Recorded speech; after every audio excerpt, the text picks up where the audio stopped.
ರೋಹಿತ್ ಶರ್ಮಾನೇ ಸಾಟಿ ಕಣ್ರಿ. ಕ್ರೀಸ್ಗೆ ಬಂದ್ರೆ ಮೊದಲ ಬಾಲ್ಗೆ 4-6 ಬಾರಿಸೋ ಕೆಪಬಿಲಿಟಿ ಇರೋ ಬೆಂಕಿ ಬ್ಯಾಟ್ಸ್ಮನ್. ರೋಹಿತ್ ಶರ್ಮಾ ಕ್ರೀಸ್ನಲ್ಲಿ ಇದ್ದಷ್ಟು ರನ್ ಮಳೆ ಸುರಿಯುತ್ತಲೇ ಇರುತ್ತೆ. 4-6ಗಳು ಬೋರ್ಗರೆಯುತ್ತೆ. ಕ್ರಿಕೆಟ್ನ ಶ್ರೇಷ್ಠ ಆಟಗಾರರಲ್ಲಿ ಒಬ್ಬರಾಗಿರೋ ರೋಹಿತ್ ಶರ್ಮಾಗೆ ಬ್ಯಾಡ್ ಟೈಮ್ ಸ್ಟಾರ್ಟ್ ಆದಂತಾಗಿದೆ. 8-0-4-11-4-6-8-26 ಇದೇನ್ ಮೊಬೈಲ್ ನಂಬರ್ ಅನ್ಕೊಂಡ್ರಾ? ಅಲ್ಲ, ಕಳೆದ 10 ಸೀಸನ್ನಲ್ಲಿ ರೋಹಿತ್ ಶರ್ಮಾ ಗಳಿಸಿರೋ ಸ್ಕೋರ್. ಭರ್ತಿ 10 ಇನ್ನಿಂಗ್ಸ್ನಿಂದ ರೋಹಿತ್ ಶರ್ಮಾ ಬ್ಯಾಟ್ನಿಂದ ಬಂದಿರೋದು ಕೇವಲ 156 ರನ್ ಅಷ್ಟೇ. ಹಿಟ್ ಮ್ಯಾನ್ ಬ್ಯಾಟ್ ಯಾಕೋ ಸೈಲೆಂಟ್ ಆಗ್ಬಿಟ್ಟಿದೆ. ಮೊದಲಿನಂತೆ ಅಬ್ಬರಿಸ್ತಿಲ್ಲ, ರನ್ ಕೂಡ ಬರ್ತಿಲ್ಲ.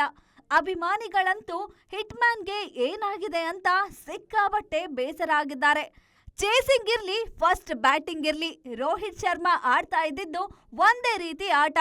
ಬೌಲರ್ಸ್ಗಳನ್ನ ಬೆಂಡೆತ್ತಿ ಬಿಡ್ತಿದ್ರು. ಆದ್ರೆ ಕಳೆದ 10 ಇನ್ನಿಂಗ್ಸ್ನಿಂದ ಹಿಟ್ ಮ್ಯಾನ್ 30 ರನ್ ಹೊಡೆಯೋದಕ್ಕೂ ಪರದಾಡ್ತಿದ್ದಾರೆ. ಇನ್ನು ಈ ಸೀಸನ್ನ IPLನಲ್ಲಿ ಆಡಿದ 2 ಪಂದ್ಯದಲ್ಲೂ ಮುಂಬೈ ಸೋತಿದೆ.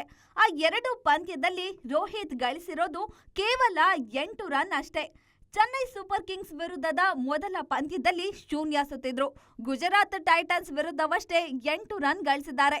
ಕಳೆದ 10 ಇನ್ನಿಂಗ್ಸ್ನಲ್ಲಿ ರೋಹಿತ್ ಶರ್ಮಾ ಗಳಿಸಿದ ಗರಿಷ್ಠ ರನ್ ಅಂದ್ರೆ 68. ಇದೊಂದು ಅರ್ಧ ಶತಕ ಬಿಟ್ರೆ ಉಳಿದಿದ್ದೆಲ್ಲ ಮ್ಯಾಚ್ನಲ್ಲಿ 4, 19, 11, 4, 6, 8, 26 ರನ್ ಹೊಡೆದಿದ್ದಾರೆ. ಅರ್ಧ ಶತಕ ಹೊರತಾಗಿ ಒಂದೇ ಒಂದು ಮ್ಯಾಚ್ನಲ್ಲೂ ರೋಹಿತ್ ಶರ್ಮಾ 30ರ ಗಡಿನೂ ದಾಟಿಲ್ಲ.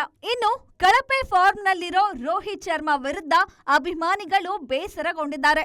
ಕ್ಯಾಪ್ಟನ್ ಹಾರ್ದಿಕ್ ಪಾಂಡ್ಯ ರೋಹಿತ್ ಶರ್ಮಾ ಅವರನ್ನ ಡ್ರಾಪ್ ಮಾಡಬೇಕು, ಬೇರೆಯವರಿಗೆ ಅವಕಾಶ ಕೊಡಬೇಕು ಅಂತ ಹೇಳ್ತಿದ್ದಾರೆ.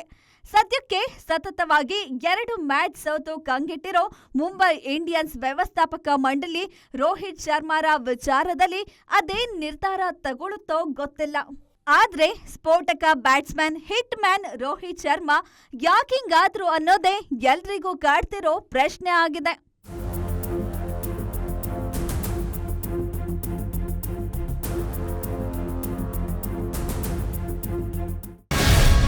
ಗ್ಯಾರಂಟಿ ನ್ಯೂಸ್, ಸುದ್ದಿ ಖಚಿತ, ನ್ಯಾಯ ನಿಶ್ಚಿತ.